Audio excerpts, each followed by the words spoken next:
नमस्कार मित्रांनो, आज आपण आलेलो आहोत ते म्हणजे रोहा पिंगळचे येथे बैलगाडीच्या स्पर्धा पाहण्यासाठी. आणि आता ही जी आपल्यासमोर काळा आणि तांबडा जोड दिसत आहे ती आहे सानेगावची. आणि आमचे त्याच्या पुढे उत्कृष्ट समालोचक निलेश पाटील काय सांगतात पाहूया. बोला निलेश पाटील. नमस्कार, मी निलेश पाटील. माझ्याबरोबर आहेत सुभाष पाटील. सानेगावची गाडी आपण पाहतोय मित्रांनो. या गाडीनी भरपूर नंबर घेतलेले आहेत. सुभाष पाटील आपल्याबरोबर आहेत. दोन्ही सुंदर बैल आहेत. सुभाष पाटील काय सांगाल? सर्वप्रथम बैलांची नावं सांगा. बैल आहे जांभल्या, तो आहे राजा. जांभल्या आणि राजा ही जोडी त्यांची आहे. ही जोडी कुठे कुठे तुम्ही शर्यती दाखल? ही जोडी आपण फर्स्ट टाइम मागच्या झाल्या तेव्हा इथं सुद्धा आपण हाकलली. क्वार्टर फायनलला अंतरात पहिली बसली. पहिल्या नंबरला मानकरी झाले.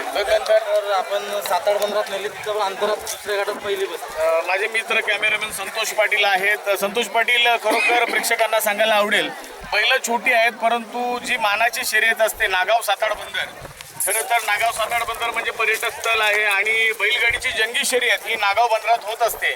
तर तिथे सुद्धा ही गाडी सुभाष पाटील यांची सानेगावची गाडी तिथे प्रथम क्रमांकाची मानकरी ठरली.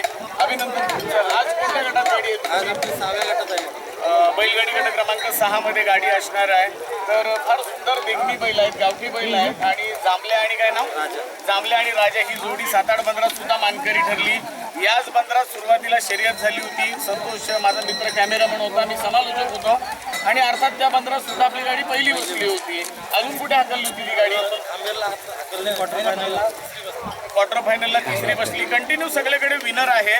तर तुम्हाला शुभेच्छा असतील आजच्या स्पर्धेसाठी. आणि हा त्यांचा मित्र परिवार आपण बघतोय. एक काका भाऊ आणि हा सगळा बैलांची देखरेख करतो. धन्यवाद आणि शुभेच्छा.